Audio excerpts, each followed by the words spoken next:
تعمیم پیش نظر اہمیت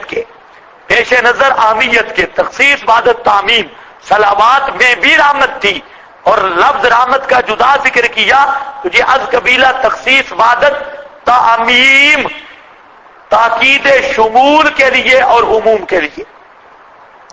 رحمت واولئک هم المہتدون، اور یہی لوگ ہیں ثمرہ دنیاوی المہتدون، ہدایت یافتہ، جہاں المہتدون کا معنی الفائزون، روح المعانی والے بزرگ نے کیا المہتدون الفائزون، یہی لوگ ہیں مہتدون ہدایت پانے والے۔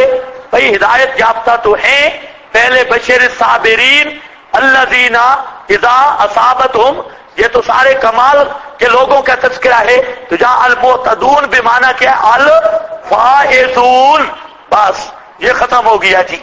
آگے آ گیا ان الصفا والمروہ من شعائر اللہ، یہ کل میں نے بتا دیا تھا، یہ شبہ کا جواب ہے۔ شبہ یہ تھا، اس کی دو تقریریں ہیں، دو شکے ہیں۔ ایک شبہ یہ تھا یہودیوں کی طرف سے کہ یہ پیغمبر، یہ کدھر گیا لاؤڈ سپیکر والا، اس کو یا سیٹ کرو یا اس کو بند کر دو، آج تو بہت خراب کر رہا ہے، پہلے جب بند تھا تو بہت مزہ تھا۔ ہاں بھائی، ان الصفا والمروہ من شعائر اللہ، بے شک صفا اور مروہ یہ اللہ کی یادگاریں ہیں۔ شبہ کیا تھا کہ یہ پیغمبر ایک طرف تو توحید کا دعویٰ کرتا ہے اور دوسری طرف مظاہر شرک اس پر جاتا بھی ہے اور جانے کی دعوت بھی دیتا ہے۔ صفا مروہ وہ تو بت ہیں، مظاہر شرک ہیں، بڑا توحید کا نعرہ، اور ادھر مظاہر شرک پہ حاضری، یہ کیا بات ہے؟ ایک دوسرا، صحابہ کرام نے جب توحید سیکھی، پہلے شرک تھا، اب جب توحید آ گئی، اور آپ کو پتا ہے کہ پہلے آدمی ہو نا قبر چٹ مشرک، اور بعد میں اگر مسئلہ سمجھ آئے تو اس کو اہمیت بڑی ہوتی ہے۔ ایک ہوتا ہے کہ باپ بھی مسلمان، دادا بھی، جدی پشتی دھوتا ہوا مسلمان، اس کو اتنی نہیں قدر ہوتی، قدر اس کی ہوتی ہے جو شرک کر کے آئے، اس کو پتا چلتا ہے توحید کی قدر کا۔ تو صحابہ کرام نے شرک کیا تھا اور بعد میں صحابہ بنے، ایمان اور توحید کی دولت بعد میں نصیب ہوئی، تو جب توحید سنی تو بہت سخت ہو گئے، صحیح سختی تھی ان میں۔ تو بعض صحابہ کے ذہن میں یہ بات آئی کہ صفا مروہ پہ نہیں جائیں گے، کیونکہ کسی حالت شرک میں وہاں جاتے تھے، اور اب وہاں ہم نے صفا مروہ پہ جانا ہی کوئی نہیں ہے۔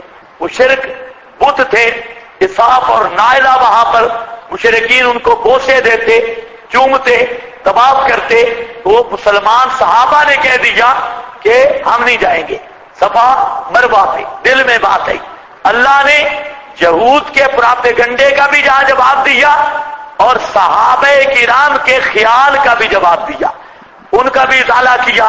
جواب کا خلاصہ کہ صفا اور مروہ یہ تو توحیدی یادگاریں ہیں، توحید کا میدان ہے، توحیدی پہاڑیاں ہیں اور موحدین کا میدان ہے۔ حضرت ہاجرہ دوڑی تھی اور یہ توحیدیوں کا میدان ہے، باقی رہ گئے بت، تو وہ تو مشرکوں کی شرارت تھی، عارضی طور پر انہوں نے بت نصب کیے اور اسلام آیا، ان بتوں کو توڑ دیا گیا۔ تو بت رکھنے سے تو خدا کی یادگاریں خراب نہیں ہوتی، بتوں کو مٹایا جاتا ہے، تو اس لیے کو صفا اور مروہ پہ جانے میں کوئی حرج نہیں ہے جی۔ ان الصفا، بے شک صفا والمروہ کا اور مروہ من شعائر اللہ، یادگاریں ہیں اللہ کی۔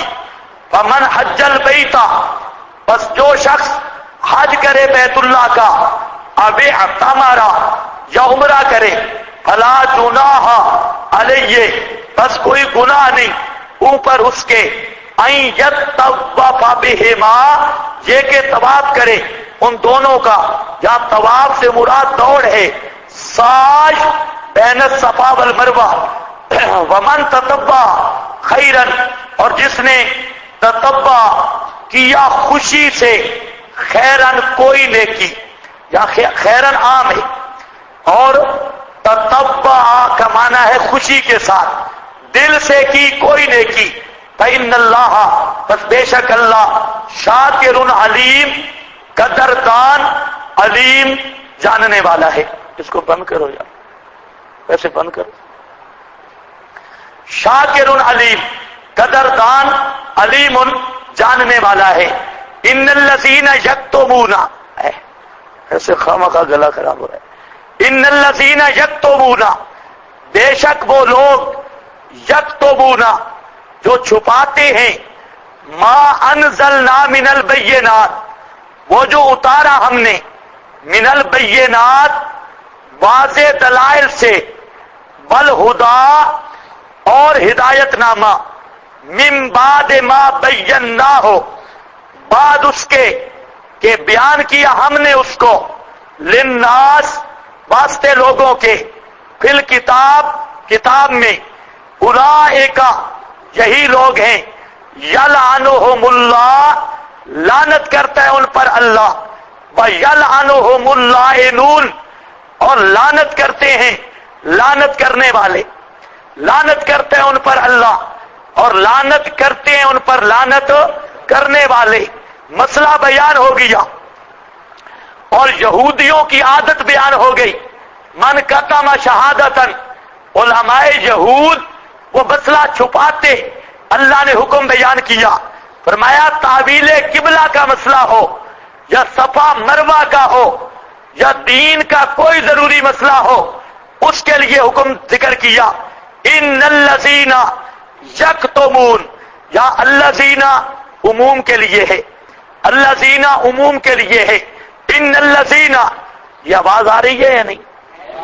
اچھا، ان الذین یکتمون، بے شک وہ لوگ جو چھپاتے ہیں، ما انزلنا، وہ جو نازل کیا ہم نے، من البینات، واضح واضح بینات، واضح دلائل کے ساتھ، کھلے دلائل کے ساتھ، توجہ ہے نہیں ہے؟ ما انزلنا من البینات، سن رہے ہو؟ لفظ کون سا آیا؟ ما، لفظ کون سا آیا؟ ما انزلنا من البینات، جو میرے مسئلے ہیں اور کھلے دلائل کے ساتھ ہیں، بالہدا، اور نرا ہدایت نامہ، بعد اس کے کہ ہم نے بیان کیا۔ اللہ فرماتے ہیں لانتی مولویو، میں بیان کرتا ہوں تم چھپاتے ہو۔ عوام کو بتانے کا مسئلہ نہیں ہے، کوئی سمجھ آئیے بات؟ ہاں، پرانے یہودی ختم ہو گئے، اب تم ذہن میں رکھو کرنول اور اسلام آباد کے یہودی، ہاں وہ یہودی تو مدینے میں تھے، وہ تو ختم ہو گئے، اب یہ یہودی ہے، مسئلہ بیان نہیں کرنا اور رلا ملا کھاتا، اور یہ اپنا ہنر سمجھتے ہیں، کہتے ہیں جی ان کے ساتھ بھی مل کے رہتے ہیں، ان کے ساتھ بھی، یہ ہنر ہے۔ وہ پہلے ہنر مند گزرے نا منافق، ادھر گئے تو ان کے ساتھ، ادھر آئے تو ادھر آ گئے۔ تو ہمیں دوسروں کا افسوس نہیں، جو اشاعت التوحید کی طرف نسبت کر کے بھی لانتی بنتا ہے، ادھر بھی منہ مارتا ہے، ادھر بھی منہ مارتا ہے، اصل دیوس اور ملعون وہ ہے جو اپنے آپ کو اشاعت کی نسبت بھی کرتا ہے اور ہر برتن کا چمچہ بھی بنتا ہے، کبھی مشرکوں کے ساتھ، کبھی بدعتیوں کے ساتھ، کبھی کس کے ساتھ لگا ہے، کبھی کس کے۔ بہرحال اس آیت کو سمجھو، انشاءاللہ مسئلہ حل ہو جائے گا۔ ما انزلنا من البینات بالہدی من بعد ما بینا، حضرت شیخ القرآن کہتے ہیں من بعد ما بینا، اللہ فرماتے ہیں میں بیان کرتا ہوں، لانتیو تم چھپاتے ہو، ما بینا ہو، میں بیان کرتا ہوں، ہم نے تو بیان کیا، لانتیو تم چھپاتے ہو۔ لانتیوں پر ناراض نہیں ہونا، آگے آ رہا ہے یلعنہم اللہ، ما بینا ہو، کھول کھول کر ہم نے بیان کیا، للناس، عوام کے لیے، لوگوں کے لیے، فل کتاب، اور بیان بھی کہاں گیا؟ کتاب میں، فل کتاب اولئک یلعنہم اللہ، یہ پہلا انعام ہے۔ اولئک، یہی لوگ ہیں، یلعنہم اللہ، لعنت کرتا ہے اللہ ان پر، وَيَلْعَنُهُمُ اللَّاعِنُونَ، اور لعنت کرتے ہیں ان پر لعنت کرنے والے۔ یہ اللَّاعِنُونَ کون ہے؟ مومن جن، مباحد انسان اور باقی مخلوق تو ہے ہی ساری توحیدی، ان پر لعنت کرتے ہیں۔ کون؟ اور تم لعنت نہیں کرتے؟ جو مسئلہ چھپاتا ہے لعنتی کے نہیں؟ یہی تو معنی ہے نا اللَّاعِنُونَ، یہی تو معنی ہے۔ اسی لیے ہم کہتے ہیں جو مسئلہ چھپاتا ہے بڑا لعنتی ہے، اور جو رلا ملا کرتا ہے وہ بھی بڑا لعنتی ہے، اور جو تلبیس سب کو جوڑ کے رکھتا ہے وہ بھی بڑا لعنتی ہے، جو سب کے ساتھ مل جل کے رہتا ہے وہ بھی بڑا لعنتی ہے۔ یلعنہم اللَّاعِنُونَ، اس طرح لعنت کرتے ہیں اور سارے اہل حق کرتے ہیں۔ حدیث میں آتے ہیں من مشى مع ظالم فهو يعلم انه ظالم فعليه لعنت اللہ، جو ظالم کے ساتھ چلتا ہے اور جانتا ہے کہ یہ ہے بھی ظالم، اس کا ساتھ دیتا ہے، فعليه لعنت اللہ، اس پہ خدا کی لعنت ہے۔ اور نبی پاک صلی اللہ علیہ وسلم فرماتے ہیں کہ من بکر صاحب بدعت، جس کسی نے بدعتی کی تعظیم کی تو فقد اعان علی ہدم الاسلام، او کما قال النبی صلی اللہ علیہ وسلم، فرمایا اس نے اسلام کی عمارت خود گرائی ہے اور اس پر معاونت کی ہے۔ اسی لیے حضرت شیخ القرآن مولانا محمد طاہر صاحب رحمہ اللہ، انہوں نے ضیاء النور میں ایک حدیث لکھی، فرماتے ہیں کہ من عارض عن صاحب البدعۃ فقد رفع اللہ لہ مئۃ درجہ، جو آدمی بدعتی کو دیکھ کر اعراض کرتا ہے، اس سے منہ موڑتا ہے، نفرت کرتا ہے، تو فرماتے ہیں اللہ ایک دفعہ اعراض کرنے سے 100 درجے ایمان میں بڑھا دیتا ہے، 100 درجے۔ من عارض عن صاحب البدع، جو صاحب بدعت کو دیکھ کے اعراض کرے تو قد رفع اللہ مئۃ درجہ، ایمان کے 100 درجے اللہ بڑھا دیتا ہے۔ اور یہی وجہ ہے کہ ایمان کی اصل ہے بدعتی سے دشمنی اور بدعتی کے ساتھ بغض۔ اور من انتحر صاحب البدع، یہ بھی آیا جو بدعتی کو دھرچا کرے، بدعتی کو انتحرا دھتکارے، دھر بیمان ہے شیطان، اتنا انتحرا صاحب البدع اتنا کرے تو اللہ رفع اللہ لہ درجہ، اللہ اس کے بھی درجات بلند کر دیتا ہے۔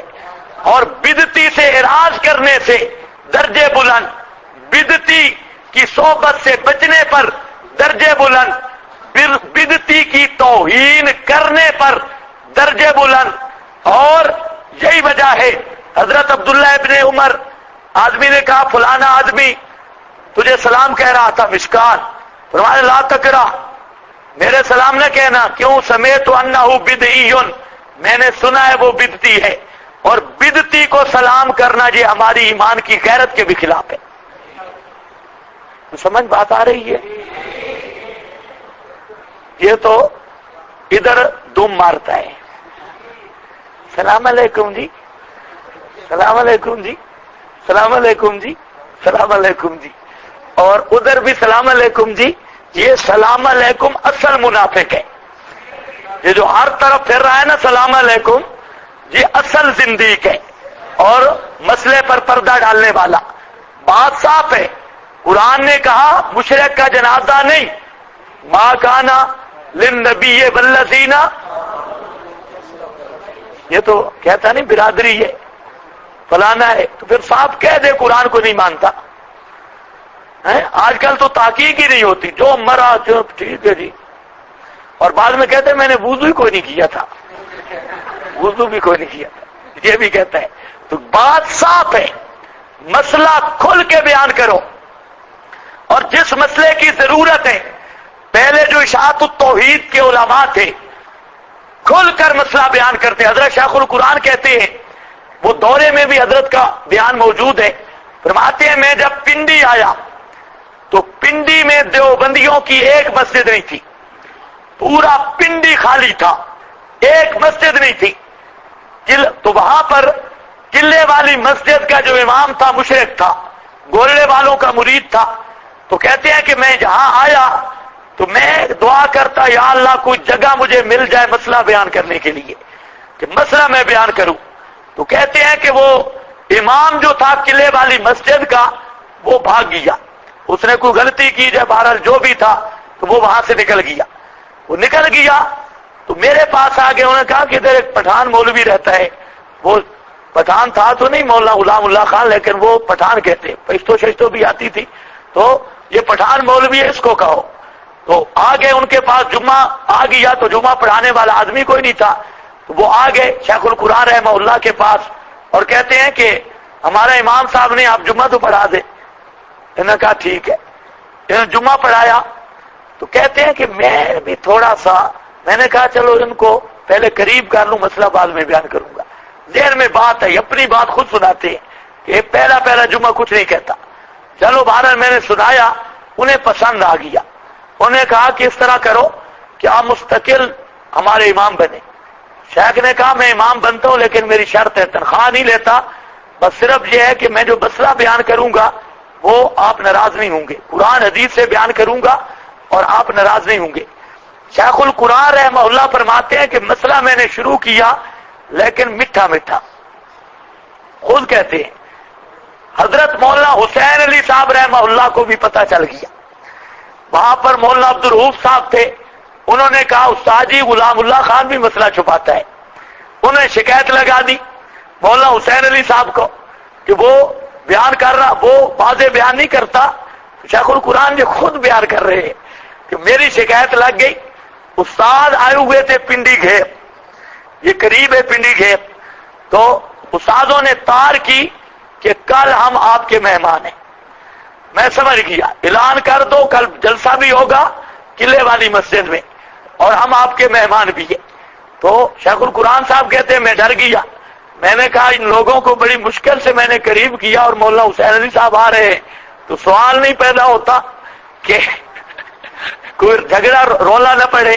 یہ میں آج کے اشاعتی بن رہے ہوں، اشاعتیوں کو بتا رہا ہوں، یہ بھی بن گئے صلح کن اور مصلحت پسند، جہاں تقریر کرنی ہو لوگوں کو خوش کرنے کے لیے۔ اور نام شیخ القرآن کا ذرا پورے ہوش سے سنو۔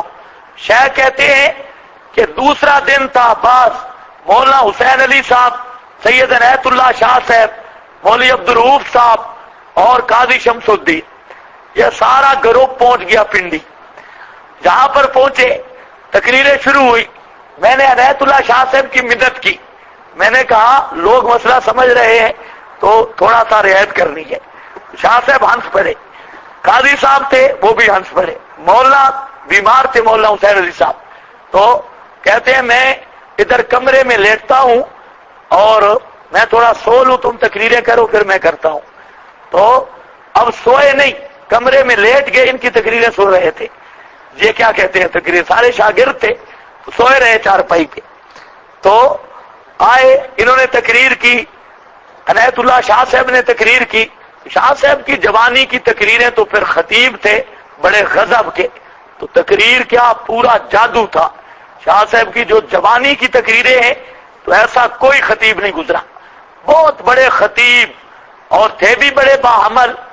تو جب تقریریں کرتے تو عجیب ایک سما ہوتا، قرآن کی بارش کرتے اور بہت خوبصورت پڑھتے۔ تو عطا اللہ شاہ صاحب اور عنایت اللہ شاہ صاحب، خطابت میں ان جیسا کوئی نہیں گزرا۔ تو بہرحال شاہ صاحب نے بیان کیا، سارے جھوم رہے ہیں، مشرک بیان شیان کرتے رہے، جھوم۔ پیچھے آئے مولانا حسین علی صاحب، بیٹھ گئے، کہتے ہیں کہ تجھے پتا چلا ہے عنایت اللہ کیا بیان کرتا رہا، اور انہوں نے کیا بیان کیا پتہ ہونا کہ سمجھ گئے؟ ہاں کہ سمجھے گئے ہو، یہ کہہ رہا تھا گولڑے والا بھی کافر ہے اور سیال والا بھی کافر ہے۔ مسئلہ اس نے یہ بیان کیا، گولڑے والا بھی کافر اور سیال والا بھی کافر۔ کہتے ہیں لڑائی شروع ہو گئی، وہاں پر خوب لڑائی ہوئی. حضرت بڑے خوش تھے, شکر ہے مسئلہ بیان ہو گیا ہے, الحمدللہ مسئلہ بیان ہو گیا ہے. شیخ القرآن کہتے ہیں کہ خدا کی قسم اس دن سے توحید کھلی ہے, اور میں بھی دلیر ہوا. پھر تقابل شروع ہوا اور میں نے بھی پھر مسئلے کی رعایتیں ختم کر دی, اور میں اس نتیجے پہ پہنچا کہ جب تک مسئلے کو اس رنگ میں بیان نہ کرو مسئلہ کھلتا ہی نہیں ہے. مولانا حسین علی صاحب کو جو وہاں بچرا سے نکالا گیا آپ کو پتہ ہی کوئی نہیں ہے.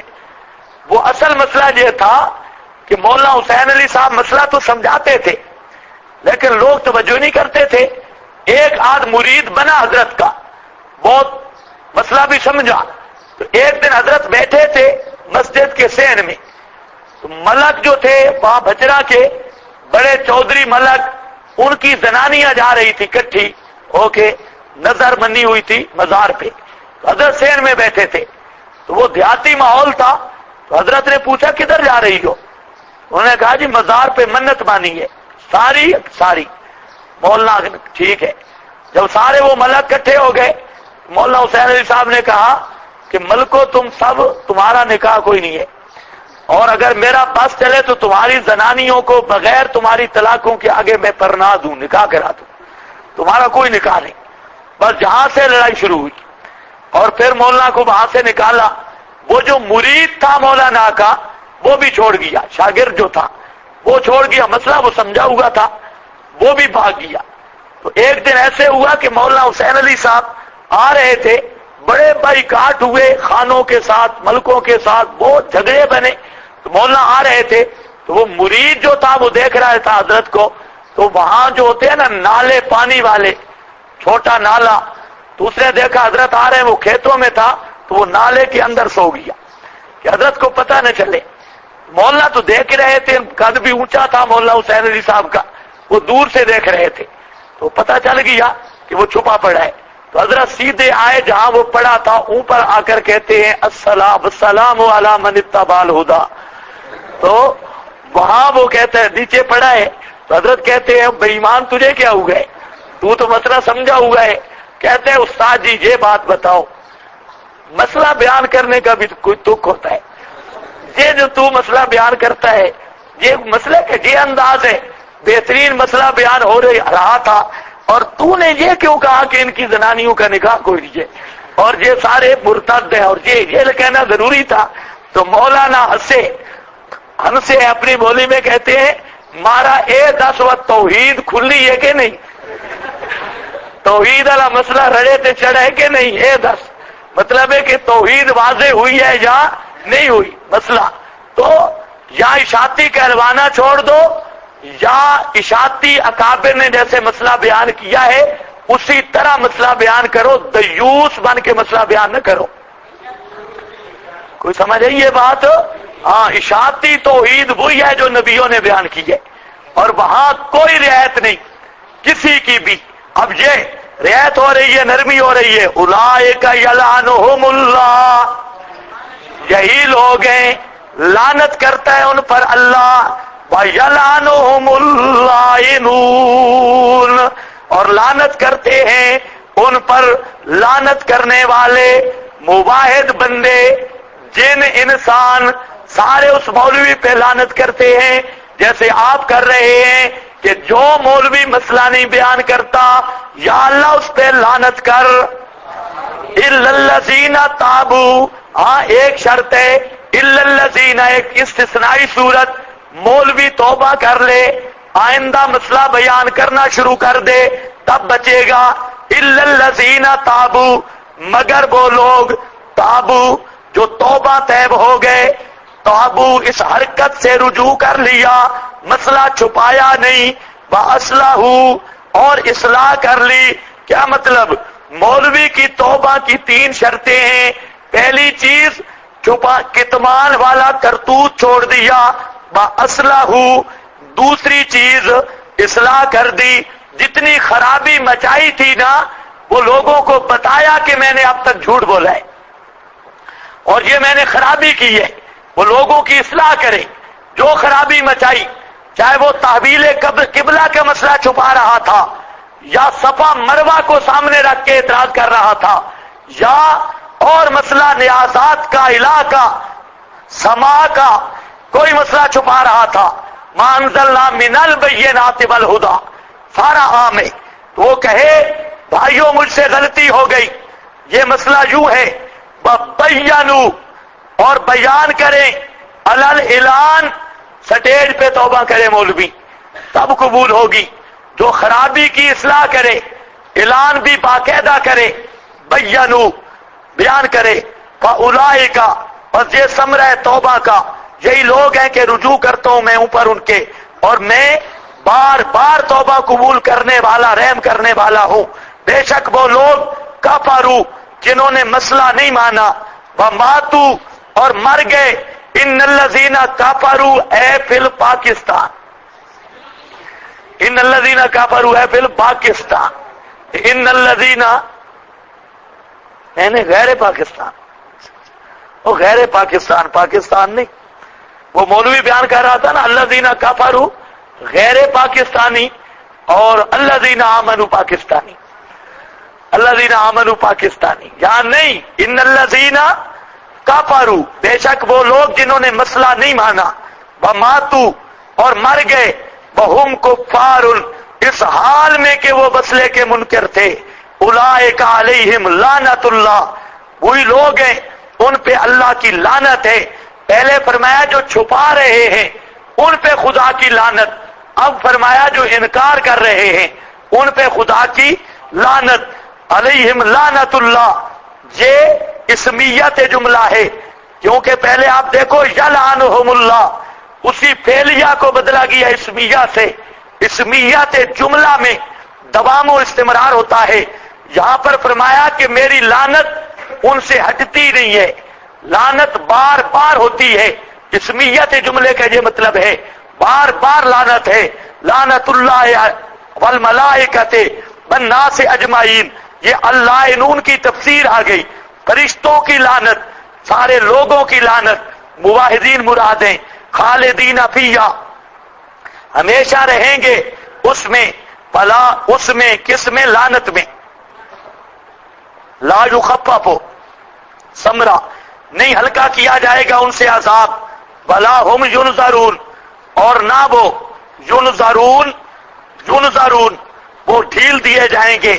یہ جو آیت ہے ان الذین یکتمون والی، اس کے بارے میں مفسرین نے لکھا کہ یہ آیت یہودیوں کے حق میں نازل ہوئی، لیکن یہ عام ہے، یہودیوں کے حق میں نازل ہوئی لیکن یہ عام ہے، اس امت کا جو مولوی قرآن کا مسئلہ چھپاتا ہے اس کا بھی یہی حکم ہے، بل اقرب انہا نزلت فی الجہود بل حکم عام، یہ کام کا ضابطہ بھی ہے، العبرۃ لعموم اللفظ لا خصوص سبب، یہ علامہ آلوسی فرماتے ہیں کہ انہا نزلت فی الجہود بل حکم عام، یہ آیت اتری تو یہودیوں کے حق میں لیکن حکم اس کا عام ہے، یہی بات البحر المحیط وغیرہ میں سب مفسرین نے لکھی، تو فلا ہم ینظرون وَإِلَٰهُكُمْ إِلَٰهٌ واحد، بس جی وَإِلَٰهُكُمْ إِلَٰهٌ واحد،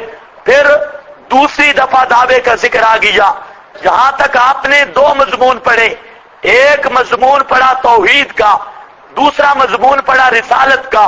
مضمون رسالت میں اذ ابتلی ابراہیم ربہ سے شروع ہوا، تمہید تھی، تمہید میں تین باتیں تھی، ایک فضیلت بانی کعبہ، فضیلت کعبہ، بانی کعبہ کی دعا، اور مقصودی تقریر یہ تھی کہ جس ابراہیم کو اور یہودیوں تم مانتے ہو، او عیسائیوں، او مشرکین مکہ، جس ابراہیم کے نام پہ روٹیاں کھاتے ہو اور اپنے آپ کو ابراہیمی کہلواتے ہو، یہ جو میرا پیغمبر آیا حضرت محمد مصطفیٰ، یہ اسی ابراہیم کی دعا کا ثمرہ آ گیا ہے، اس لیے حیا کرو، ان کی نبوت کو مان لو، یہ اصل مقصود تھا۔ حضرت ابراہیم کی دعائیں ذکر کی گئی، اس کے بعد براہ راست رسالت پر دو شبہ ہوتے تھے، ایک تحویل قبلہ کا شبہ اور دوسرا شبہ صفا مروہ پر دوڑنے کا، اس اعتبار سے شبہ، ان دو شبوں کا قرآن نے اٹھایا، اس کے بعد فرمایا ان الذین، یہ زجر دیا کہ جو مسئلہ چھپائے گا مسئلہ کھل گیا ہے وہ لانتی ہے. تو اب یہ مضمون رسالت اس اعتبار سے تمہید، تقریر اور دو شبے جو تھے رسالت پر ان کا جواب اور پھر مسئلہ بیان کرنے کی تاکید کے ساتھ یہ مضمون جہاں پورا ہو گیا. اب پھر آیا دعویٰ وَإِلَٰهُكُمْ إِلَٰهٌ وَاحِدٌ. میں نے آپ کے سامنے عرض کیا تھا جب دوسری دفعہ دعویٰ آئے گا توحید کا تو وہاں نفی شرک پھیلی ہوگی. پہلی دفعہ دعویٰ آیا تو نفی شرک پھر دعا کے لیے اعبدوا ربکم. دوسری دفعہ آیا نفی شرک پھیلی کے لیے. اور تیسری دفعہ آئے گا نفی شفاعت قہری کے اٹھانے کے لیے. یہاں پر اٹھانے کے لیے نہیں، نفی شفاعت قہری کے لیے، یعنی شفاعت قہریہ کو اٹھانے کے لیے. وَإِلَٰهُكُمْ إِلَٰهٌ وَاحِدٌ. اور الہ تمہارا الہ ایک ہے. لا الہ الا ہو، لا الہ الا ہو، نہیں کوئی الہ سوا اس کے. الرحمن، الرحمن مہربانیاں کرنے والا ہے دنیا آخرت میں. الرحیم بڑا مہربان ہے، نہایت رحم کرنے والا ہے. الہکم الہ واحد، الہ تمہارا الہ ایک ہے. کیا مطلب ہے الہ ایک ہے کا؟ کیا مطلب ہے؟ میں ایک ہوں یا تین ہوں؟ زید ایک آدمی کا نام ہے، وہ ایک ہے یا تین چار ہے؟ یہاں یہ بات سمجھو. الہکم الہ واحد، الہ تمہارا الہ ایک ہے تو ہر بندہ بھی تو ایک ہوتا ہے نا. اس کا کیا معنی ہے؟ بھائی آپ میں کسی کا نام اگر زید ہے تو زید چار پانچ ہے یا ایک ہی کا نام ہے؟ اور زید کا جو مصداق مسمى ہوگا ایک ہی ہوگا نا، یا وہ ایک چار ہوں گے؟ اس کا بتانے کا کیا مطلب؟ الہکم الہ واحد. جبریل بھی تو ایک ہے تو پانچ چھ جبریل ہیں. میکائیل بھی تو ایک ہے، اسرافیل بھی تو ایک ہے، حضرت محمد صلی اللہ علیہ وسلم بھی تو ایک ہے. تو یہ بتانے کا کیا مطلب ہے؟ الہکم الہ واحد. تو یاد رکھ لو یہاں تعدد والا واحد مراد نہیں. اللہ کو ایک سمجھنا عدد کے اعتبار سے آدمی کافر بن جاتا ہے، خیال کرنا. ایک ہے واحد عددی، واحد عددی. جو واحد عددی سے اللہ پاک ہے، یہ شرح قائد وغیرہ میں پڑھتے رہتے ہو. تو واحد عددی سے اللہ پاک ہے. یہاں پر جو وحدت ہے اس کا معنی وحدت فی الذات والصفات والافعال. اور اس وحدت کا معنی لکھ لو، اس وحدت کا معنی ہے وحدت کا الہکم الہ واحد. المعنی لا نظیر لہ ولا شبیہ لہ، لا نظیر لہ ولا شبیہ لہ فی الذات ولا فی الصفات ولا فی الافعال، ولا فی الافعال. یہ معنی اللہ ایک ہے. مطلب کیا ہے؟ اس کی ذات جیسی کوئی ذات نہیں. اللہ ایک ہے، اپنی ذات میں بھی لا نظیر لہ ولا شبیہ، اس کی ذات میں بھی وہ بے مثل ہے، اس کی مثل کوئی نہیں. ولا فی صفات ہی، اپنی صفات میں بھی وہ بے نظیر اور بے مثل ہے، اور اپنے کاموں میں بھی بے نظیر اور بے مثل ہے. روح المعانی، قرطبی، البحر المحیط اور اسی طرح کی تفسیریں. تو معنی کیا ہے بزرگوں؟ الہکم الہ واحد کیا معنی؟ اللہ ایک ہے. المعنی لا نظیر لہ ولا شبیہ لہ، اس کی نظیر بھی کوئی نہیں، اس کی مماثلت بھی کوئی نہیں، شبیہ بھی کوئی نہیں. فی الذات ولا فی الصفات ولا فی الافعال، نہ اس کی ذات میں نہ اس کے افعال میں. یہ معنی ہے نہ صفات میں. لا الہ الا ہو، نہیں کوئی الہ سوا اس کے الرحمن الرحیم رحمان ہے. یہ دلیل ذکر کی پہلی علت. یہاں دلیل عقلی مذکور ہوگی اور کس دعوے پر؟ نظر و نیاز کے لائق اللہ ہے. نظر و نیاز کے لائق اللہ ہے. یہ دلیل عقلی 7 اجزاء پر مشتمل ہوگی، 7 اجزاء پر، اور اس کا نتیجہ یہ ہوگا کہ نظر نیاز کے لائق اللہ. فرمایا الرحمن، رحمان ہے. کیا مطلب رحمان کا؟ وہ خود مہربانیاں کرتا ہے، مہربانیاں کر رہا ہے. کسی کو صحت، نعمت، جو چیز بھی ملی ہے الرحمن اسی کی مہربانی ہے. یہ تو کہتا ہے نا کہ یہ سب تیرا کرم ہے آقا کے بات اب تک بنی ہوئی ہے. تو الرحمن، موبائل کیا کہتا ہے؟ الرحمن، یہ سارا تیرا کرم ہے یا رب، یہ بات اب تک بنی ہوئی ہے. کرم اللہ کا، رحمان مہربانیاں کر رہا ہے. یہ مہربانیاں کرنے والا دنیا آخرت میں اللہ، تو نظر و نیاز کے لائق بھی. دوسرے لفظوں میں یہ سمجھو، کھیتی کس کی مہربانی ہے؟ مشرک 3 چیزوں میں نظر نکالتا ہے. ایک ہوتی ہے کھیتی، ایک ہوتی ہے نقدی، اور ایک ہوتے ہیں جانور. 3 چیزوں سے نظر دیتا ہے مشرک. کبھی پیسے بابے کے دربار پہ، اور کبھی مرغا بکرا بابے کے دربار پہ، کبھی گندم چھولے بابے کے دربار پہ. تو مشرک کی نظر 3 چیزوں سے ہوتی ہے. گندم مراد کھیتی، جانور اور نقدی.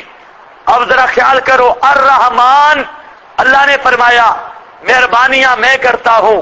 کھیتی میری مہربانی سے ہے، نقدی میری مہربانی سے ہے، جانور میری مہربانی کرنے سے ہیں. جب جانور میری مہربانی کا نتیجہ ہے، کھیتی میری مہربانی کا نتیجہ ہے، نقدی میری مہربانی کا نتیجہ ہے، تو نکالو بھی میرے نام پر، نظر نیاز بھی میرے نام کی دو. الرحیم رحمت خاصہ، جو آخرت میں بھی مہربانیاں کرنے والا اللہ. ان فی خلق السماوات، ان فی خلق السماوات، علت دوم لکھا ہے الرحیم کے نیچے. ان فی خلق السماوات، ذرا خیال کرنا ہے. دلیل توحید عقلی دوم، دوسری دلیل آئی. فرمایا یہاں جو الہ ہے نا، الہ اس کا معنی کارساز کرو. لا الہ الا ہو، کوئی نہیں کارساز سوا اس کے. امام راضی نے بڑی عجیب بات لکھی ہے، جہاں کہتا ہے الہکم الہ واحد میں مسئلہ تو آ گیا ہے کہ الہ تمہارا ایک ہے، یہ آگے لا الہ الا ہو کیوں ذکر کیا؟ او بزرگوں، الہکم الہ واحد سے وحدت الوہیہ سمجھ آ رہی تھی کہ نہیں؟ الہکم الہ واحد میں یہ بات تو آ گئی کہ الہ تمہارا ایک ہے. آگے کیا ذکر کیا؟ لا الہ الا ہو. تو یہ تکرار ہے. یہ تو الہکم الہ واحد والا مفہوم ہے، لا الہ الا ہو دونوں کا مفہوم ایک ہے. وہاں راضی اس مقام پہ خوبصورت لکھا، فرماتے ہیں کہ جہاں جو تاکید ہے یہ ازالہ وہم کے لیے. لا الہ الا ہو جہاں وہم ہو سکتا تھا، الہکم الہ واحد، وہاں چونکہ یہ ذکر کیا گیا نا کہ تمہارا الہ واحد فی الذات، فی الصفات، فی الافعال، یہ بیان کیا گیا کہ تمہارا جو الہ ہے وہ ایک ہے، ایک ہے، ذات، صفات اور افعال میں ایک ہے. اس پر اشکال ہو سکتا تھا کہ الہ ایک الہ تو ہے نا ذات، صفات، افعال میں، تو دوسرا بھی کوئی الہ ہو جس کی مثل ہو لیکن وہ عبادت کے لائق ہو، مثل ہو لیکن وہ عبادت کے لائق ہو. تو فرماتے ہیں اس شبہ کو رفع کیا، اس کی ذات صفات کے اندر بھی شریک کوئی نہیں اور حق کے عبادت میں بھی شریک کوئی نہیں. لا الہ الا ہو الرحمن الرحیم. ان فی خلق السماوات، بے شک بیچ پیداش آسمانوں میں اور زمین میں، واختلاف اللیل، اور عدلنے بدلنے رات کے، والنہار اور دن کے، والفلک اللتی، والفلک، فلک کا عطف ہے خلق السماوات پر، اور کشتیاں اللتی تجری، وہ جو جاری ہوتی ہے سمندر میں، ساتھ اس چیز کے کہ نفع دیتی ہے لوگوں کو، وما انزل اللہ، اور وہ جو نازل کیا اللہ نے، ما انزلہ کا عطف ہے بالفلک پر، اور جو نازل کیا ہے اللہ نے، اللہ کی تجری فی البحر، وہ جو چلتی ہے سمندر میں، ساتھ اس چیز کے کہ نفع دیتی ہے لوگوں کو، وما انزل اللہ، ما انزل اللہ، اس ما انزل اللہ کا عطف یہ وما انزل اللہ من السماء، اور وہ جو اتارا اللہ نے آسمان سے، من ماء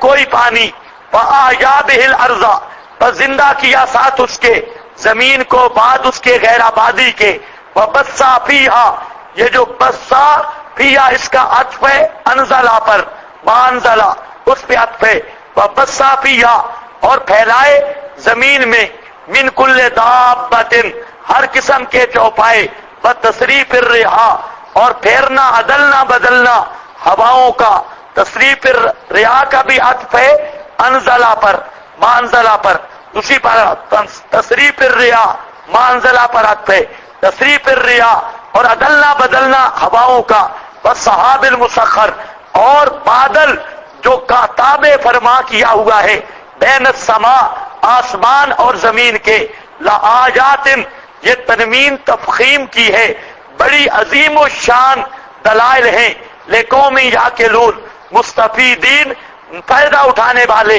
واسطے ایسی قوم کے، یعقلون جو سمجھدار ہے، سمجھ رکھتی ہے، ومن الناس من یتخذ، تو یہاں 7 امور تلاش کر لو، ان فی خلق السماوات والارض 1، واختلاف اللیل والنہار 2، والفلک اللتی 3، اور ما انزلہ 4، اور بث فیہا 5، اور تصریف الرحا 6، اور والسحاب المسخر 7۔ کتنی چیزیں آئیں؟ 7۔ اب ذرا تطبیق بھی دیکھو، میں نے کیا کہا؟ مشرک کتنی چیزوں سے نظر دیتا ہے؟ 3 چیزیں، کھیتی، نقدی، جانور، یہ تینوں چیزوں کا بیان ہے ان 7 عبور میں۔ بھائی دیکھیں، آسمان سے پانی برستا ہے، زمین سے کھیتی اگتی ہے، زمین سے کیا ہوتی ہے؟ کھیتی، اس لیے آسمان سے بارش کا ذکر کیا، زمین سے کھیتی اگتی ہے، کھیتی آ گئی، اور جانور کھیتی پر پلتے ہیں، جانور آ گئے، اور نقدی والفلک اللتی، یہ جو تجارت ہوتی ہے کشتیوں پر، تو بڑا ذریعہ نقدی کا تجارت ہے۔ اللہ نے تینوں امور کو ان 7 علل میں بیان کیا کہ کھیتی، جانور اور نقدی۔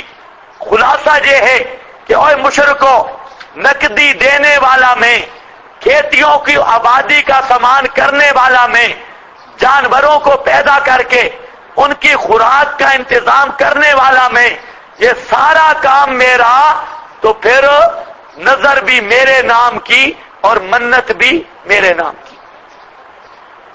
سمجھ یہ بات؟ کتنا قرآن آسان انداز رکھتا ہے، کوئی فلسفہ نہیں۔ کسی اس سے بھی پوچھو گائے کو پیدا کرنے والا کون؟ بابا عبد القادر۔ گائے کو کس نے پیدا کیا؟ کسی مشرک سے پوچھو، وہ کہے گا جی اللہ نے پیدا کی۔ تو گائے کو پیدا کرنے والا اللہ۔ اب گائے پیدا ہو گئی، زمین سے کھیتی نہ ہوتی تو گائے رہ سکتی تھی؟ زمین سے کھیتی تب ہوئی، بارش نہ ہوتی تو کھیتی ہو سکتی تھی؟ اللہ نے بارش کا انتظام کیا، زمین سے کھیتی اگائی، یہ، اور پھر جانور کا اور بندے کی خوراک کا بھی انتظام ہوا۔ پھر اس جانور سے جو منافع ہیں، دودھ، دہی، چمڑا، اس کے اور جتنے منافع ہیں، وہ سارے نقدی کی صورت میں ملتے ہیں۔ کشتیاں، تجارتیں، یہ نقدی کی صورت ہے۔ تو یہ نقدی بھی اسی سے حاصل ہوئی، یہ دینے والا بھی کون؟ اللہ۔ جب کھیتی پیدا کرنے والا اللہ، جانوروں کی ضرورت پوری کرنے والا اللہ، نقدی دینے والا اللہ، تو پھر اللہ ہی اس بات کا مستحق ہے کہ نظر نیاز بھی اسی کے نام کی دی جائے۔ کوئی سمجھ آئی یہ بات؟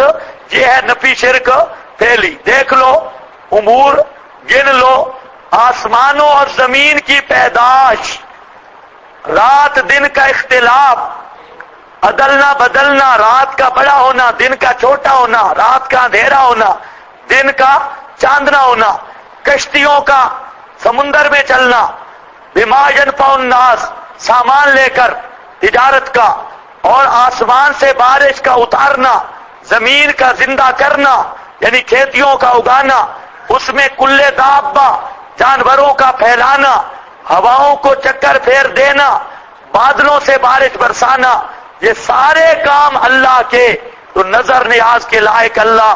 لآیات، البتہ بڑی نشانیاں ہیں، لقومی، کتنی نشانیاں آ گئیں؟ 7، لقومی یاقلون، واسطے قوم سمجھدار کے۔ وَمِنَ النَّاسِ مَن يَتَّخِذُ مِن دُونِ اللَّهِ اندادا، یہاں پر زجر ذکر کیا، اور بعض لوگ وہ ہیں جو بناتے ہیں سوائے اللہ کے اندادا، شرکاء فی العبادہ، فلا تجعلوا للہ اندادا پر باز کر آیا ہوں۔ ند کس کو کہتے ہیں؟ اور پوری بات ہو چکی ہے، جہاں شریک بناتے ہیں، یحبونہم کحب اللہ، وہ اللہ کی، جہاں یحبون بمعنی یعظمونہم کا تعظیم اللہ، وہ ان کی وہ تعظیمیں کرتے ہیں جو اللہ کی تعظیمیں ہیں۔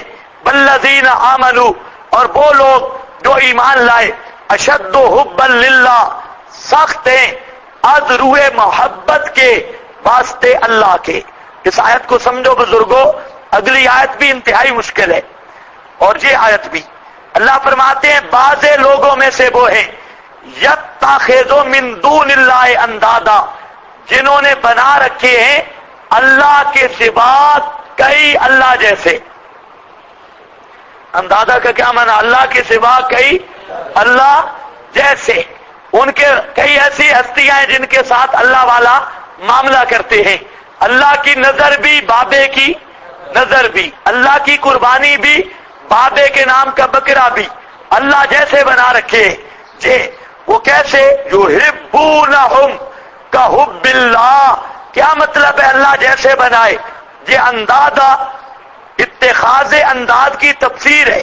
یحبونہم کحب اللہ، چونکہ محبت باطنی فعل ہے اور ظاہر نہیں ہوتا، اس لیے یہاں حب بمعنی تعظیم ہے، حب بمعنی تعظیم ہے، اشکال ہی کوئی نہیں، اس کی تعظیمیں کرتے ہیں کا حب اللہ، کا تعظیم اللہ، وہ تعظیمیں جو اللہ کی ہیں وہ ان بزرگوں کی کرتے ہیں، جو تعظیمیں اللہ کے ساتھ خاص ہیں وہ تعظیمیں بزرگوں کی کرتے ہیں۔ یہاں پر ویسے ظاہر معنی پر اشکال ہے کہ وہ محبت کرتے ہیں ان کے ساتھ جیسے محبت اللہ سے کرنی چاہیے، تو اس پر اشکال ہے۔ محبت رسول فرض ہے یا نہیں؟ محبت رسول بھی فرض ہے، اور محبت صحابہ، محبت ائمہ، والدین کے ساتھ محبت، تو آیت کے بظاہر اشکال ہے کہ یہ محبت سے روکا جا رہا ہے کہ اللہ کے سوا کسی سے محبت کرنا یہ شرک ہے، حالانکہ محبت کرنا تو فرض ہے، اپنے اپنے درجہ میں محبت کرنا انبیاء کے ساتھ، نبی پاک علیہ السلام کے ساتھ، تو یہ فرض ہے، ضروری ہے یہ محبت۔ تو یہاں کیا ذکر کیا؟ حب اللہ، تو یاد رکھو جہاں ذکر ہے لفظ حب کا، محبت کا، اور مراد تعظیم ہے۔ مراد کیا ہے؟ تعظیم۔ اس لیے نیچے لکھا ہے کہ یحبونہم یعظمونہم کا تعظیم اللہ۔ ہاں یہ ہے، یا اس طرح سمجھو جو محبت اللہ، ہر ایک کی محبت اس کے اپنے مقام کے مطابق ہے۔ گھر میں چند افراد ہیں، آدمی کو بیوی کے ساتھ بھی محبت ہے، والدہ کے ساتھ بھی محبت ہے، بیٹی کے ساتھ بھی محبت ہے۔ اب یہ ساری محبتیں اکٹھی ہیں یا نہیں ہیں؟ وہ بولتے کیوں نہیں؟ یہ آواز پیچھے جا رہی ہے یا نہیں؟ وہ جو بزرگ سوئے پڑے ہیں پیچھے دیکھو نہیں، صوفیوں کو نہ دیکھو. ہاں بھائی،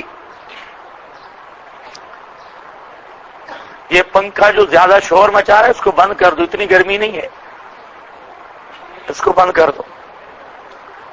ہاں بھائی، گھر میں بیوی سے محبت، ماں سے محبت، بیٹی سے محبت، لیکن ان محبتوں کا کچھ فرق ہے یا ایک ہی محبت ہے؟ بیوی کے ساتھ اور محبت ہے. جو بیوی کے ساتھ ہے وہ ماں کے ساتھ نہیں ہو سکتی، جو ماں کے ساتھ ہے وہ بیٹی کے ساتھ نہیں ہو سکتی.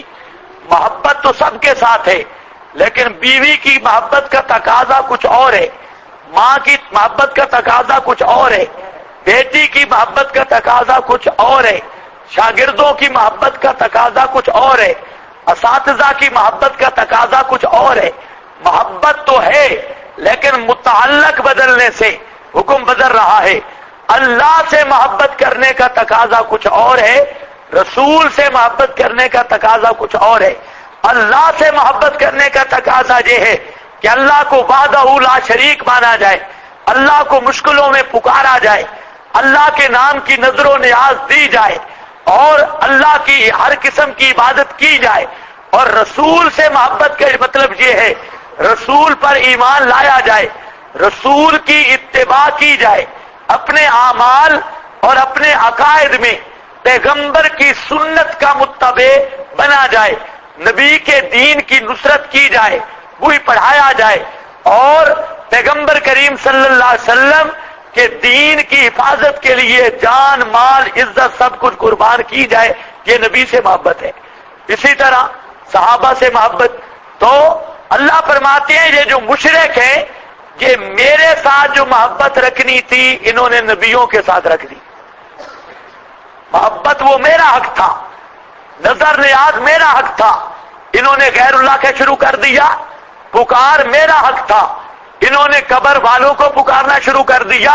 تو یہ مطلب ہے جو یحبونہم کحب اللہ، وہ محبت کرتے ہیں اللہ والی محبت، جو محبت خدا سے کرنی چاہیے تھی. اسی کی تعبیر ہے جو عظمونہم کا تعظیم اللہ.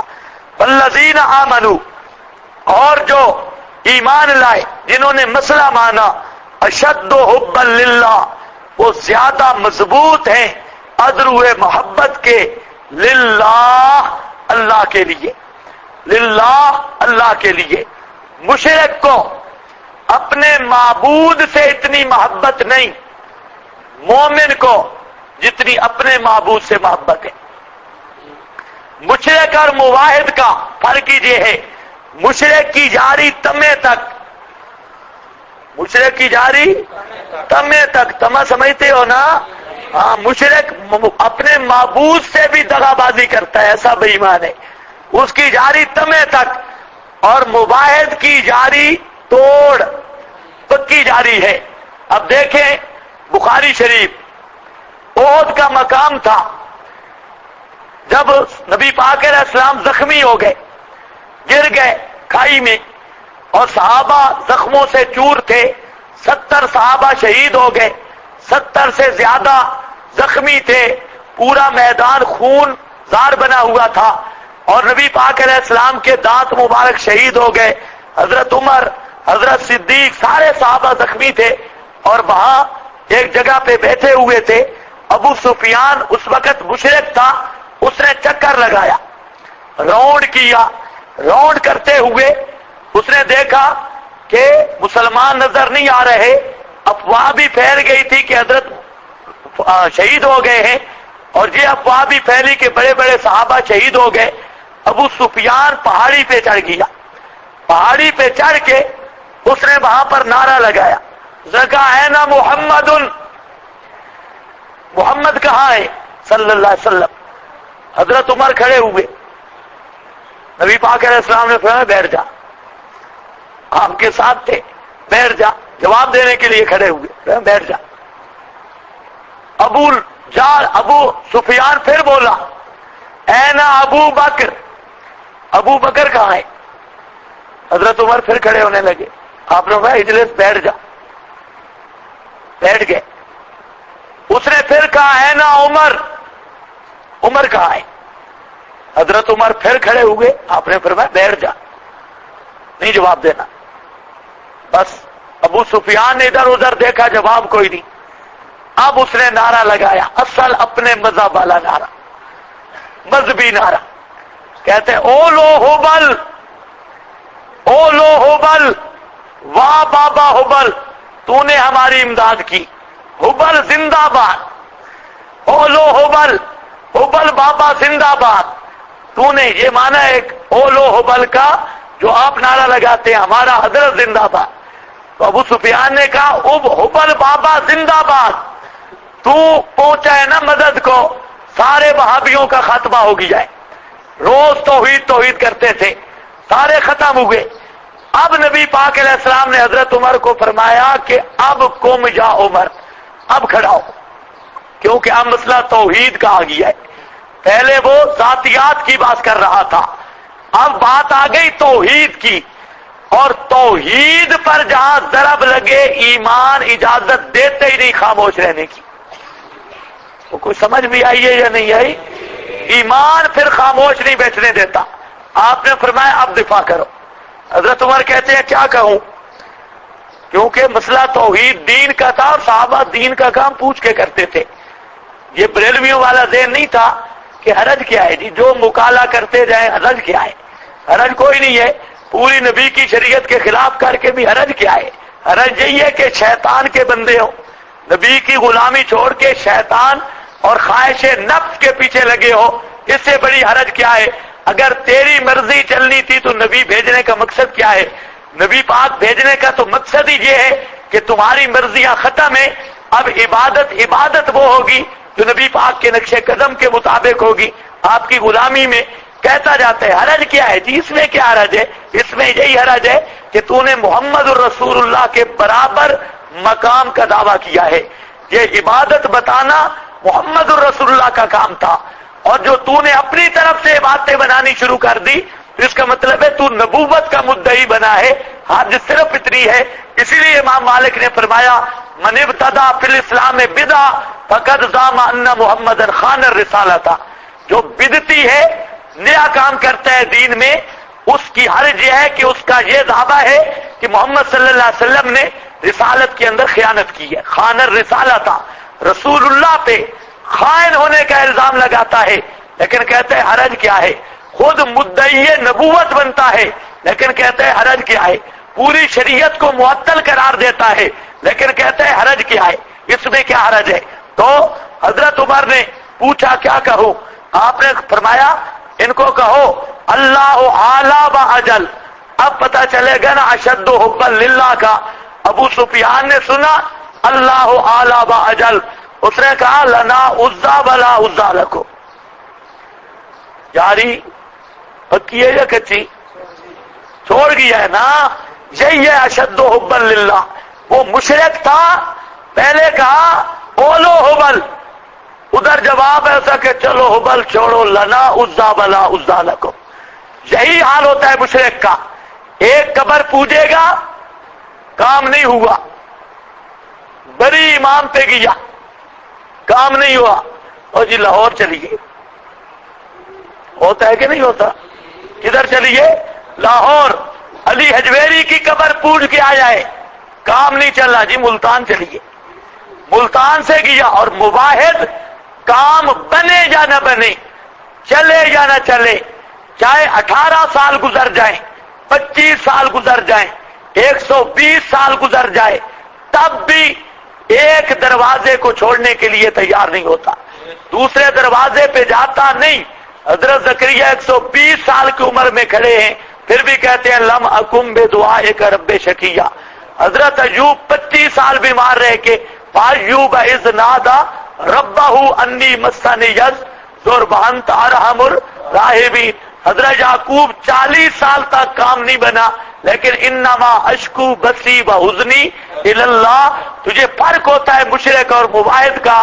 مشرک کا ایک دربار نہیں ہوتا، مشرک کی اپنے معبود کے ساتھ یاری کچی اور موحد کی اپنے معبود کے ساتھ یاری پکی۔ مشرک کا کام نہ ہو، یہ لاکھوں کی قبروں پہ جائے گا، موبائل کا کام ہو یا نہ ہو، یہ کبھی خدا کے دروازے کو چھوڑ کر کہیں جا سکتا نہیں ہے۔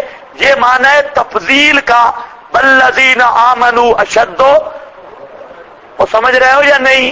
اشد اس میں تفضیل ہے، حبا للہ، بلو یر الذین، بڑی مشکل آیت ہے بھائی، یہ سارے جو سست بیٹھے ہو ہوشیار ہو جاؤ، آیت نہ سمجھی تو دورہ پڑھنے کا فائدہ نہیں، اور یہ مشکل ترین ہے، جہاں سمجھ نہ آئی تو تفسیروں میں سمجھ آ نہیں سکتی۔ ہاں بھائی فضول پرچیاں نہیں، ٹائم نہیں آج۔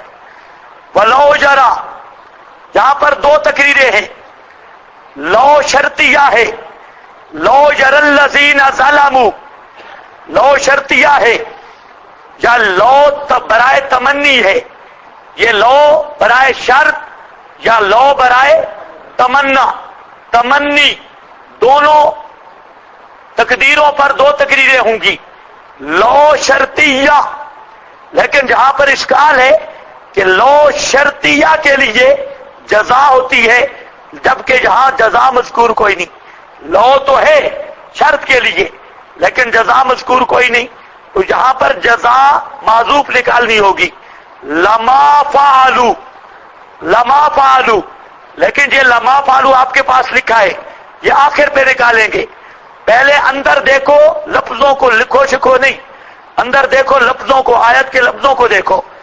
ولو بالکل آسان معنی کر رہا ہوں، ولو لو شرطیہ ہے، یرا، یرا بمعنی یعلم فعل ہے، الذین ظلموا اس کا فاعل ہے، حال انفسہم مفعول بہ مقدر ہے۔ پھر کہہ رہا ہوں ولو لو شرطیہ ہے، یرا بمعنی یعلم، الذین ظلموا یہ اس کا فاعل ہے، اس کا فاعل ہے، اذ یرون العذاب، اس عذاب سے مراد عذاب اخروی ہے، اذ یرون العذاب، عذاب سے مراد عذاب اخروی، اذ تبرأ الذین، وہ آگے کھڑی ہے آیت، اذ یہ ان القوہ تھا، انا پر با سببیہ مقدر ہے، با سببیہ مقدر ہے، بے ان القوہ، اور ان اللہ اس کا عطف ہے پیچھے جہاں پر بھی با ہوگی، بے ان اللہ، اذ تبرأ الذین یہ بدل ہے یرون العذاب سے، یہ بدل ہے یرون العذاب سے۔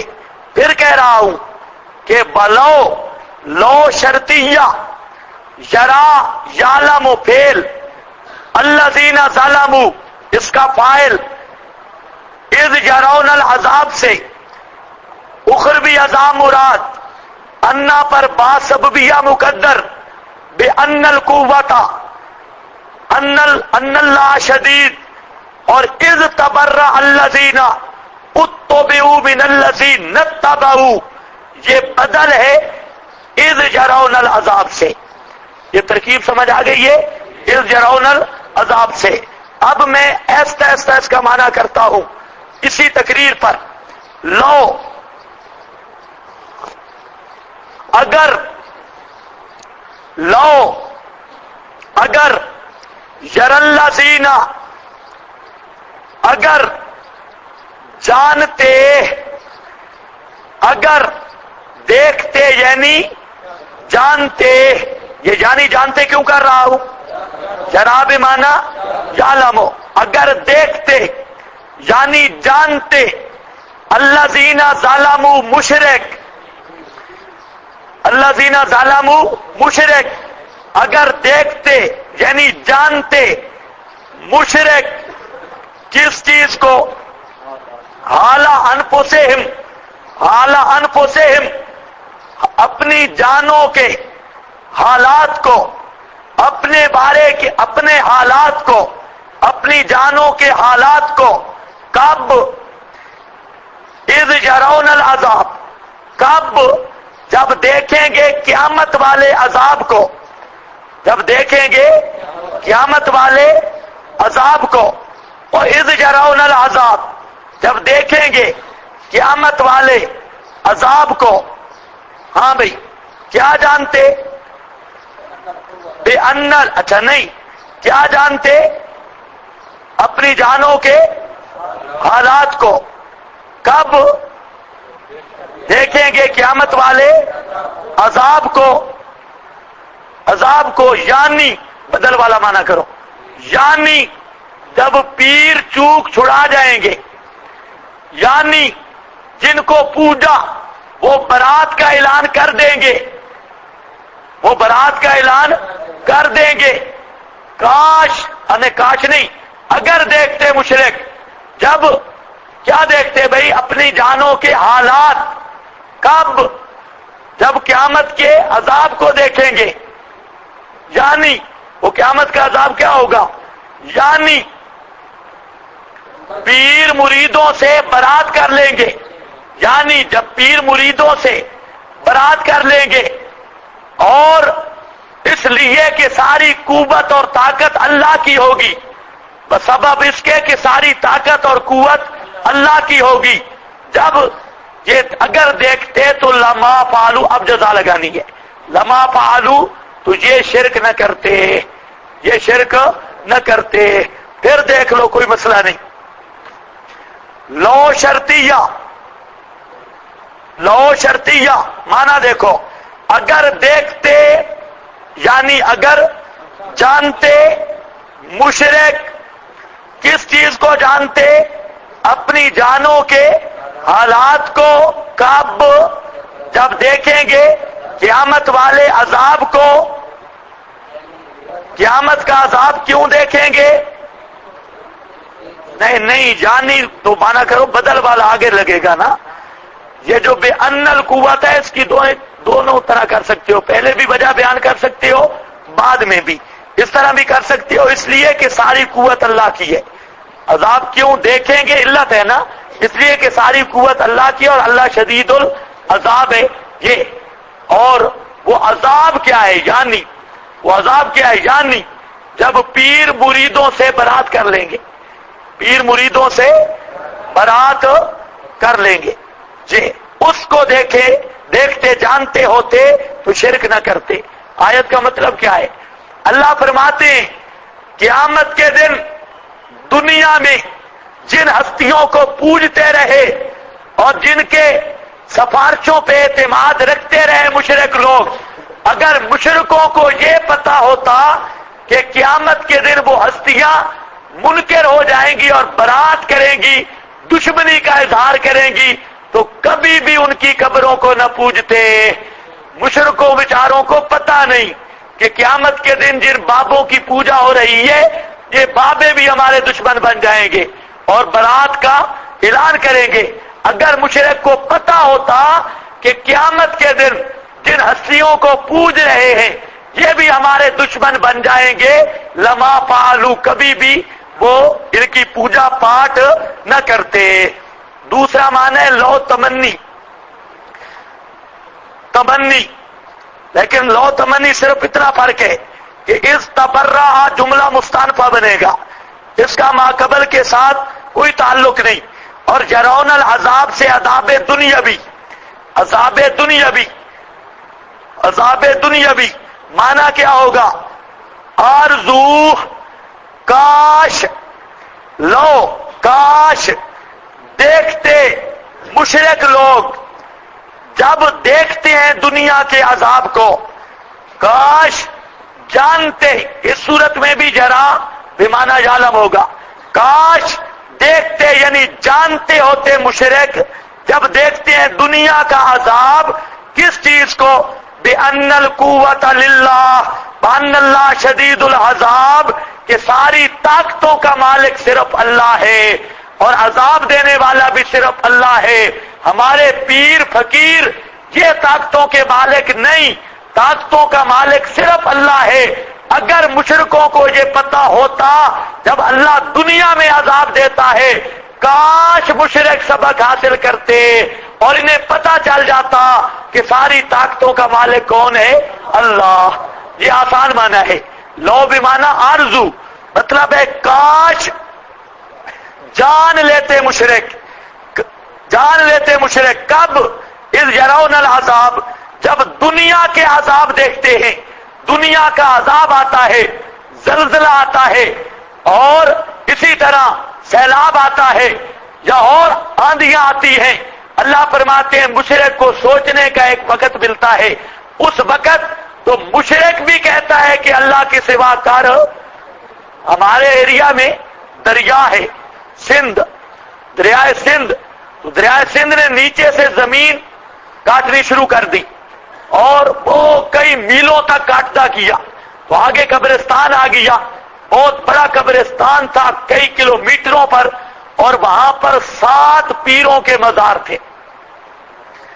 مسئلہ بڑا عجیب بن گیا، اور وہ جو دریا تھا وہ کم از کم 60 فٹ نیچے سے زمین کو کاٹ رہا تھا، 60 فٹ نیچے سے کاٹتا اور اوپر سے منیں گرتی۔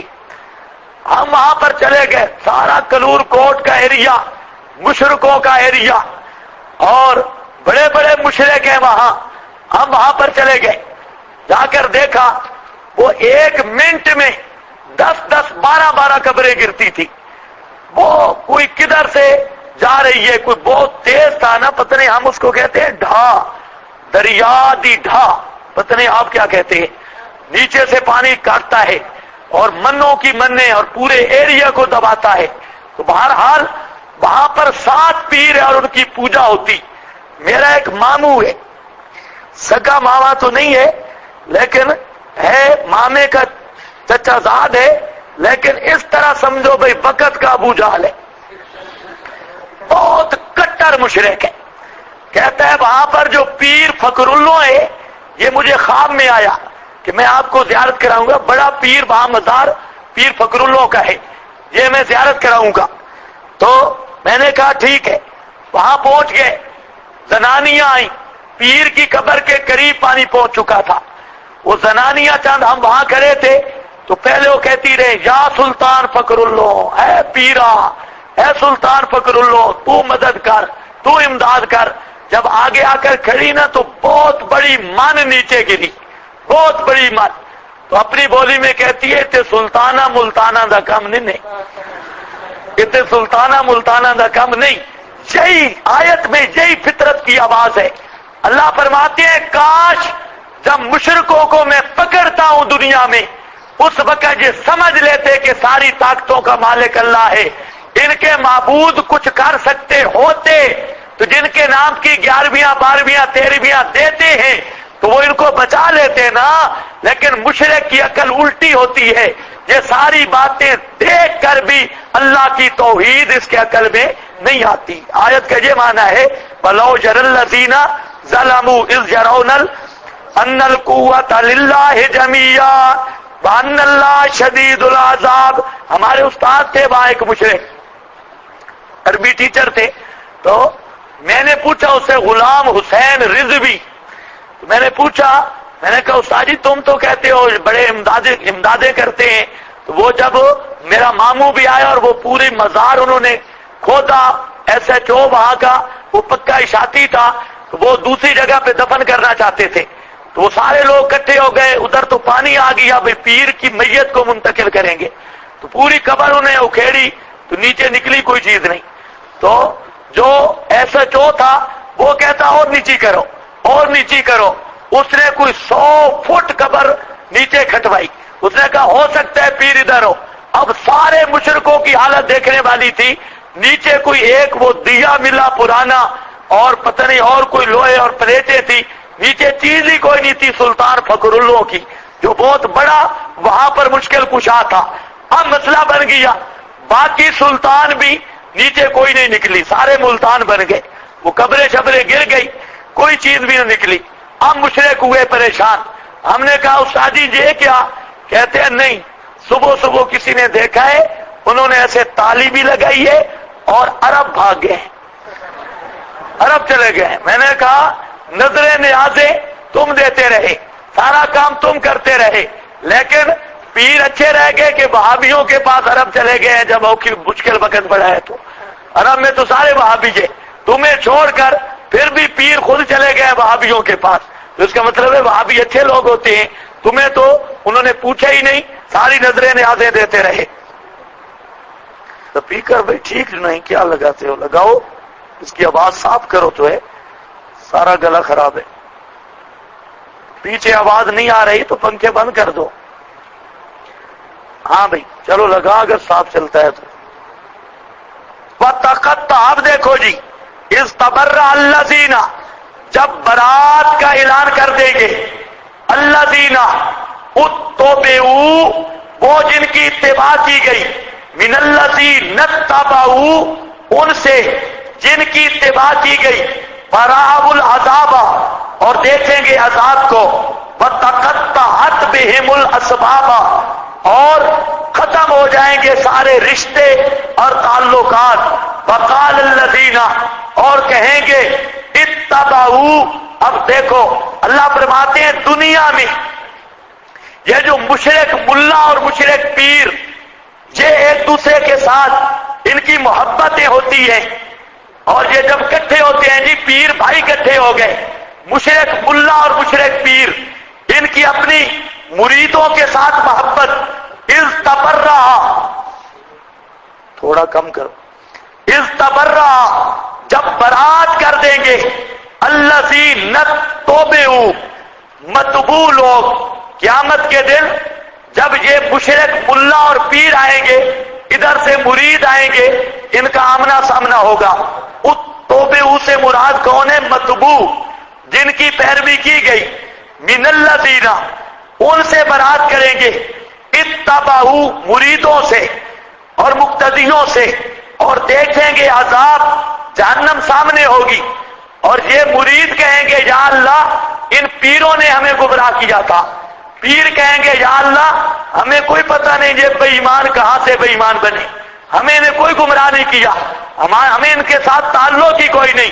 یہ لان تان شروع ہو جائے گا جب یہ مناظرہ اور جھگڑا ہوگا۔ اللہ فرماتے ہیں تقطعت بہم الاسباب، آج سارے تعلقات ختم ہو جائیں گے۔ دنیا میں بڑے تعلقات تھے، پیر بھائی تھے، پیر بہنا، فلانا پیر بھائی ہے اور پیر بہنیں یہ اکٹھے ہو گئے، بڑے تعلقات تھے۔ تقطعت بہم الاسباب، یہ سارے ختم ہو جائیں گے تعلقات۔ وقال الذین، اور کہیں گے، اتبعوا، مرید اور مقتدی جو تابع تھے وہ کہیں گے، اور سرداروں کے نوکر چاکر، پیروں کے مرید، مولویوں کے مقتدی، اتبعوا، جنہوں نے اتباع کی تھی، لو ان لنا کرۃ، ہائے ہائے، ان لنا کرۃ، ہوتا ہمارے لیے کرۃ، ایک موقع، ایک دفعہ، فنتبرأ منہم، ہم لعنت بھیجتے، تبرہ کرتے ان سے، کما تبرؤوا منا، جیسا کہ یہ بری ہو گئے، برات کی انہوں نے ہم سے۔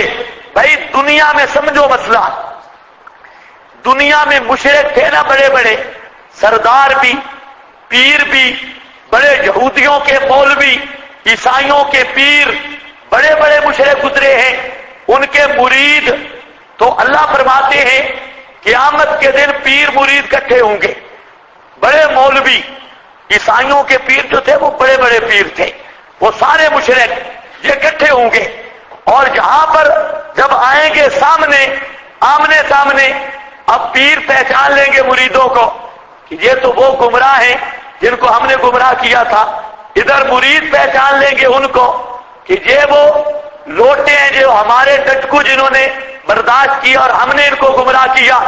اب آمنے سامنے جہنم ہوگی، تو وہاں پر پیر کہیں گے یا اللہ ہمیں کوئی پتہ ہے، ہم کوئی ذمہ دار نہیں، وہ کہیں گے یا اللہ انہوں نے ہمیں گمراہ کیا، پیر کہیں گے جی ہم جانتے ہی نہیں ان کو، ہیں کون ہے ہم نہیں جانتے، برات کا اعلان کر دیں گے، یہاں کھڑے ہو کے مرید کہیں گے لو ان لنا کرہ، ہائے کاش اللہ ایک دفعہ اب دنیا میں بھیجتا نا، لو ان لنا کرہ، ایک چانس مل جاتا، اور وہاں دنیا میں جا کے نتبرأ، جس طرح آج پیر ہمارے دشمن بن گئے، دنیا میں ذرا جا کے ایک دفعہ بھیجتا، اب ہم ان کو صحیح ٹکرتے، نتبرأ منہم، ہم بھی ان سے برات کرتے، ہم بھی آگے دوسرے میں کہ ہم ان کو پاؤں کے نیچے رونتے.